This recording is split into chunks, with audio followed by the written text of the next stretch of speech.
आज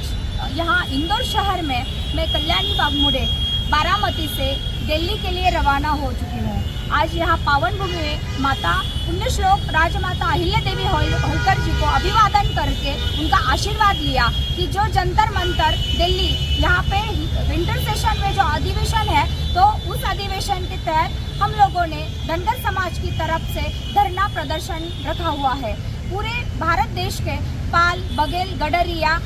कुरुमा, कुरुबा, धनगर, इन सभी बांधवों को मेरा आवेदन है, आह्वान है कि सभी बड़ी संख्या से वहाँ पे शामिल हो जाए, क्योंकि आज नहीं तो कभी नहीं धनगर समाज के ऊपर जो आज तक 70 सालों से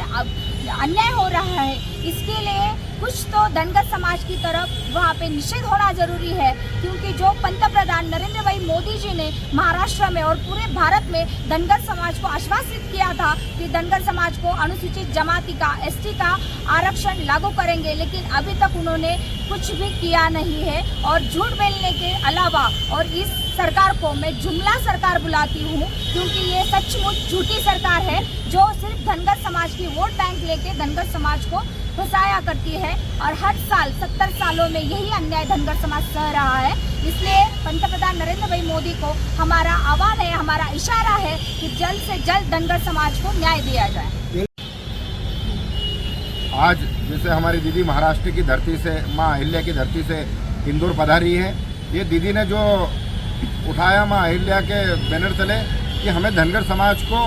एसटी का दर्जा मिलना चाहिए, उसी के लिए जंतर मंतर पे 7 तारीख को धरना प्रदर्शन रखा है। और मैं देश के प्रधानमंत्री नरेंद्र मोदी जी को भी खुला चैलेंज देता हूं कि अगर धनगर समाज की सुन ली तो देश के अंदर आप पुनः प्रधानमंत्री बनने की सोच सकते हैं। आपके वचन थे कि धनगर समाज को एसटी का दर्जा दिया जाएगा, और देश के प्रधानमंत्री अगर बोलते हैं कि अगर एसटी का दर्जा दिया जाएगा, अगर यह दर्जा अभी तक दिया नहीं है, महाराष्ट्र में आपने झूठ बोल के सरकार बना ली। मोदी जी, आपसे निवेदन है कि धनगर समाज का ध्यान दिया जाए, अन्यथा 2024 के अंदर आपको दिल्ली की गद्दी से हटना पड़ेगा। धनगर समाज इसका खुला विरोध करता है और आपसे निवेदन करता है कि धनगर समाज को पूरे प्रदेश ही नहीं, महाराष्ट्र ही नहीं, मध्य प्रदेश ही नहीं, मैं मध्य प्रदेश से हूँ, और मध्य प्रदेश ही नहीं, पूरे प्रदेश ही नहीं, देश के अंदर एसटी का दर्जा धनगर समाज को दिया जाए।